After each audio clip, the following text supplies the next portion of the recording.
মাথায় এখনো 14টা বুলেট আছে। এগুলো বের না করলে আমি মারা যাইতে পারি। আমি বাঁচতে চাই, আমাকে বাঁচান আপনারা।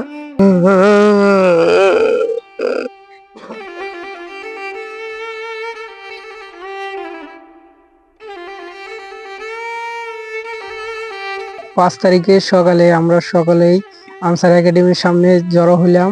ওখান থেকে আমরা ঢাকার উদ্দেশ্যে রওনা দিতে যাচ্ছি। তো সেইখানেই আমরা ক্ষত বিক্ষত হই, জায়গায় জায়গায় গুলি লাগে, পুলিশে গুলি করে। এই যে এগুলো সব গুলি করছে, জায়গায় জায়গায় পিঠে গুলি করছে।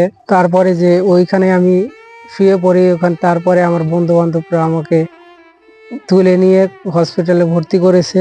তারপর সকালে উঠে দেখি আমার জায়গায় জায়গায় আহত হয়েছে, আমি জায়গায় গুলি লাগেছে, কিন্তু মাথার মধ্যে এখনো অনেকগুলো বুলেট আছে, এগুলো বের করতে পারছি না।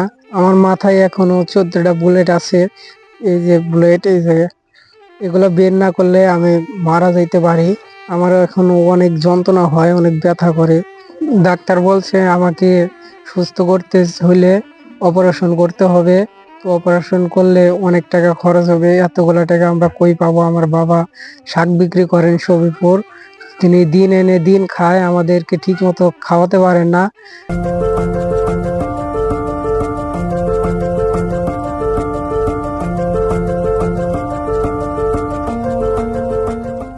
এতগুলো টাকা এখন কই পাবো? আমার বাঁচাতে হলে অনেক টাকার প্রয়োজন।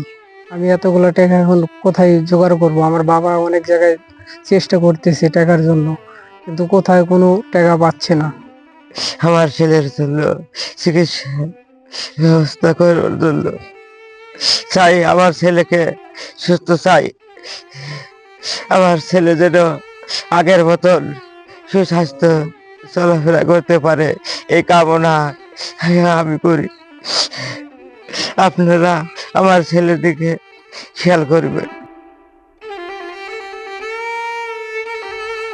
বৈষম্য বিরোধী ছাত্র আন্দোলনে ছাত্র, অভিভাবক, সর্বসাধারণের জনগণের সবর উপস্থিতিতে সরকার পদত্যাগ করে অন্য দেশে চলে গেলেও এই আন্দোলনে যারা অংশগ্রহণ করেছিল অনেকেই নিহত এবং অনেকে আহত হয়েছে। তারই মধ্যে এই নাহিদ হাসানও আহত হয়েছিল সেই আন্দোলনে।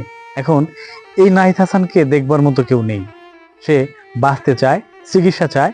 তার বাবা তাকে নিয়ে অনেক স্বপ্ন বুনেছে, সেই স্বপ্ন পূরণেই তাকে নিয়ে এগিয়ে যেতে চায়। আর এই দায়িত্ব সাধারণ শিক্ষার্থী এবং বৈষম্য বিরোধী ছাত্রছাত্রীদের কাছে সহযোগিতা চেয়েছেন নাহিদের বাবা।